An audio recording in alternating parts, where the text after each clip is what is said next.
Holy cow, I just drove 100,000 miles in this truck according to the odometer. I learned a few things doing it too, so why don't you hit that subscribe button and I'll tell you a story. This here is the joy of trucking, and my name is Kevin. I'm a solo OTR driver for Werner Enterprises. And that 100,000 miles was from April to December, give or take. So that's not even a full year. By the time I have a year in, I should be around 130, 140,000 miles. Pretty cool. Funny thing about those 100,000 miles, now that I took a picture of the odometer when I got the truck, the day I got the truck, so I know how far exactly I've gone. But the company, on their app, you get this little symbol that says safe miles driven. And if you have an accident or something like that, they set that back. But basically, those are the miles that they recognize that you've driven this truck. And it's not the same thing. It's I've actually noticed it's about a 10% difference. Now, I did drive without a load to go home a couple of times, you know, 100 here, 100 there. So that might add up to something. But generally, my safe miles is about 10% less than what I actually have on the odometer, which means I'm driving 10% of the time for free. But that's another story. We'll talk more about that later. Some of the important stuff, though, that I have learned over the last 100,000 miles, like how to live in a little tiny space like this, what to bring, what not to bring, you know, because you don't have a lot of storage room and things like that. Living in a space like this, you don't have a toilet or a shower or a sink or anything like that, no running water. So you got to think about how you're going to cook, you know, how you're going to clean up afterwards, where you're going to sleep, what dishes, what cooking things to bring, you know. So we've got just a kettle for boiling water, so we make tea and coffee, and I boil eggs in it too, for hard-boiled eggs, because it's quick and easy in the morning. When you want to get going, you just crack that shell and you're ready to go. You don't have to fry the eggs, clean the frying pan, blah blah blah blah blah, right? And we do have a electric frying pan because we have an inverter. We can use that, so we can fry stuff. We can even put the lid on and use it to kind of bake or boil stuff, you know, like we do a squash in there in a little bit of water. And cleanup, since you don't have a sink, we got these squirt, you know, like Windex squirt bottles. So you mix one with some dish soap, the other one with water. And we do go through a lot of paper towels. We tried the sponge and the Brillo pad kind of thing, but without a sink to properly clean those, they get pretty gooky after a while. So you spray your dish with the soapy water, wipe it a couple of times with the paper towel, throw the paper towel away, and then you spray with the rinse, and then you take your dish towel here and dry everything off. You hang your dish towel up to dry it, and it's good to go the next day. But now you don't have a sink or running water, but you got these squirt bottles, so you can work with that. Important stuff you learn too, as far as work, you learn how to manage your time, because you only got so many hours a day that you can work, so many hours a day you can drive, and you want to drive as far as you can because you get paid by the mile. So you combine things, like you have to take a 30-minute rest. Okay, suppose you need fuel today. You find a place to fuel, and you make sure that, you know, you do your 30-minute rest there. So part of the time, part of that 30 minutes, you're putting fuel in the tank, you're going to the bathroom, you're, you know, getting something to eat and all that sort of thing. And boom, your 30-minute rest is done, and you've taken care of several chores. You're on the road again. You don't have to stop again somewhere else to do 30 minutes of just sitting quietly and eating or resting or whatever. Also, that 30-minute rest, let's say you have to go drop a load somewhere, and it's going to be within the next 8 hours, that could count as your 30 as well. You're not driving, you're at a place, and you are, you know, hooking up a trailer and talking to the shipper and getting your paperwork done and all that stuff. But when you leave that place, you're driving. You're not stopping an hour later for your 30-minute rest. You've already taken care of that. So you learn to combine things, to manage your time, to make the most of your day, make the most of every hour. And your trip planning, that's another really important part of that. You got to make sure, well, you look at the co-pilot navigation system, they'll give you a route. Often though, it's the shortest route. It's not necessarily the quickest.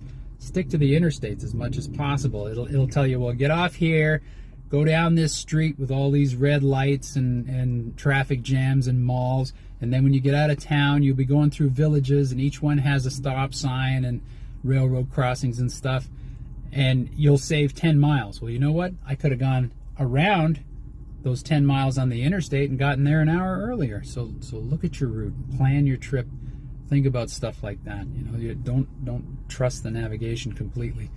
And that's the thing too. The company is only paying you so many miles. So if you go an extra 20 miles out of your way but get it there quicker, you've made better use of your time. You didn't get paid for 20 more miles, but now you've got time to get on the next load and get paid for the next job. So again, that's to your advantage.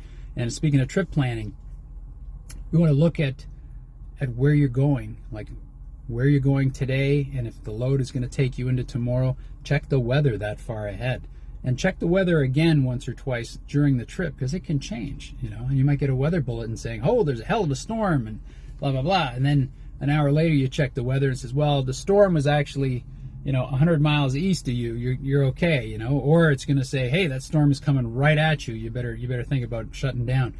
Keep checking that weather. Don't check it today and think you're good for the next couple of days. Also, when you're trip planning, what I've learned is you find out the total mileage, not what they're paying you, because it's actually going to be farther. So punch in the route and get your total mileage and divide that by 60, because you're going to average 60 miles an hour. You're doing 65, maybe you'll hit construction, maybe you're going to have to slow down for something. The speed limit might change a couple of times on the trip, but you know what your maximum speed is. Don't think you're going to do that the whole time. So I divide it by 60, and then I add an hour a day. If it's going to be a 2 or 3 day trip, add an hour for each day, so you got to take your 30, and you're going to be stopping for bladder breaks, and you might have to stop for other reasons. So add another hour just as a safety margin. And if it's a really long trip, I'd add another couple hours just to be safe. And if you're early, that's great. That's to your benefit. But at least you've notified, because you put in your trip documentation what you think your ETA is. And if the company doesn't like that, if they can't get the customer to accept it, if it's a rush load, it has to be there in a shorter time, they will deal with it. They can talk to the customer, negotiate a different ETA, or they will repower the load. They'll have you stop somewhere and give that trailer to somebody else, and that's okay too. You're not Superman. You're not going to drive day and night. You're not going to kill yourself getting this load through. You have to live your life within your own boundaries, and they will deal with that. Don't sweat it. Don't stress about it, okay? That's covering a lot of stuff in trip planning and ways to work that. Also, I've learned to use multiple devices. I've got the company Copilot navigation system on the tablet right here. And then I was using my phone. I'm using Google Maps to help plan the trip. But, of course, it doesn't know you're a truck, so you can't go all the places it tells you to. So make sure that your Copilot is the final word. But if the Copilot says, for instance, like I said, it'll say, go through this town, up this street, and you see there's an interstate that'll be quicker, you got to take that into consideration. You need more than one device to do your trip planning. Then I got a GARMIN, which is programmed with the parameters, the dimensions of the truck and weight restrictions and all that. And I compare routes between the three of them. And the GARMIN will give me traffic alerts, heads up on rest stops and all kinds of other things. So that device is really handy. But I still, also on my phone, I have Trucker Path, which is an app. And it'll give me traffic heads up. The color of the route will change if there is a slowdown or even a stoppage or something. And you can be checking that too. I leave that running while I'm driving. It's not like I'm playing with the phone, pulling up different stuff. I leave that on when I take off. So I'm seeing the route ahead of me. And if something changes color, or if there's a band that turns red, that says, oh, there's a traffic jam, I know what to expect. So learning to use multiple devices, learning to check different sources to verify. The same with the weather. You've got the weather app on your phone. It might be the NOAA. It might be weather.com. Your radio also has a weather channel, like a whole bunch of different weather channels that just broadcast the weather on and on for the for the county, for the state, and so on. So you know what's coming up. And you've got the weather app on your phone. Another source for information is your radio. It's not just for playing music and listening to commercials all day long. You also get news. You get traffic reports when you're in a specific city. It'll tell you what streets are jammed up, where there's an accident or something, where there's a jam, and it'll give you weather reports too. It'll tell you that maybe there's something coming up that you weren't aware of. So you got a lot of resources here. Use them. Another thing I learned is stay hydrated, but beware of caffeine. A lot of people drink a lot of coffee. I drink tea, and I stay away from black tea because it's caffeinated. And what that does is create a lot more bladder breaks. You seem to have to go to the bathroom more often. But don't get to the point where you can go like 8 hours without a bathroom break. That means you're dehydrated. And that brings me to another point. When you're dehydrated, it causes a lot of problems. You'll start getting foggy in the head. You won't be as alert. You won't be able to make decisions. You won't see things clearly. You'll start getting sleepy. Is it because of lack of sleep? Is it because I'm dehydrated? Maybe I didn't even realize I'm not thirsty. I don't need a drink. And yet 3 hours later, you'll notice your cup's still full and you're getting sleepy. Drink something. Drink a lot at that point, as a matter of fact. Pay attention to the color of your pee when you do take a break. If it's really dark, you're not drinking enough. It should be pretty clear. It should be water looking. And think about what you're drinking. There's other things with caffeine. You get those damn energy drinks because you think it's going to keep you awake, and it's actually a roller coaster. A lot of them have a lot of sugar and stuff. You get this sugar high and then you crash. You're actually less alert an hour later. You need a nap. Fruit juices too have a lot of sugar. You can get on that kick. So I drink a lot of tea. I drink water. I drink coconut water because it's got a lot of electrolytes. So you want to keep that electrolyte thing going because, again, that fights dehydration. And I stay away from black tea and coffee and stuff like that for that reason. And as far as the alertness status check, again, think about that all day. Think about, hey, did I just miss an important sign? Did I stop reading signs? Have I checked my gauges lately? What speed am I going? Look at the scenery, You could listen to podcasts on your headset, or you could be listening to music, or you could be having a conversation, or you could be making phone calls and so on. And that, again, that's like an alert status. It's like you want to be reading those signs, every sign that goes by you, even if it's a billboard. It shows that you're paying attention. You want to be checking your gauges regularly. Make sure the truck's running good. Make sure you don't miss the fact that you're starting to overheat or something going up a hill. Are you aware that the speed just changed? Did you know that it's now 45, not 65? Are you about to get a speeding ticket? Am I awake? Well, if I'm not awake, what's going on? Do I need a nap? Do I need to drink something? Should I have a little hit of chocolate maybe? The chocolate helps keep you awake too. And as far as the gauges and stuff, you got to be thinking about the status of your vehicle.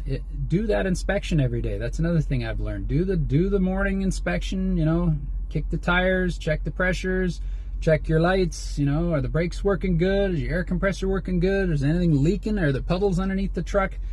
And occasionally when you stop for a break or something else, do a walk around, see if something's dripping out of there. See if you got a flat tire you didn't even know about. Is there slush and ice built up on your taillights or your headlights? It's going to affect how you can see or how others can see you.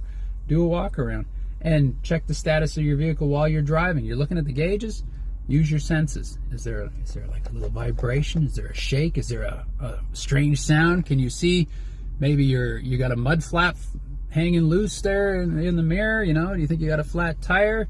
Is one of your mirrors falling off? Is there smoke coming out of someplace? Look at all these things. That happened to me once. I looked in the mirror and I saw a cloud coming out from under the truck. I thought, holy smokes, am I on fire or something? And I pulled over right away. It was just the regen cycle, but it was happening while I was driving. I don't know if that's normal or not, but it kind of scared me there. I thought I was on fire or something. But again, like I said, use your senses. Be aware of the truck. It should be like second nature. When something suddenly goes wrong with the truck and you catch it.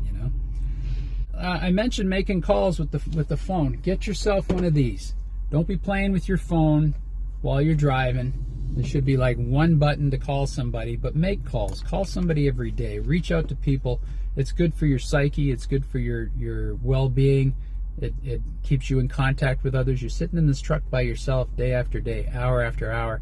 You need a little human contact. You need to express yourself, and you need to connect with other people, and it'll do you good. Trust me. Speaking of communicating, there's the company. Okay, the things we learned about the company. You got to communicate with the company.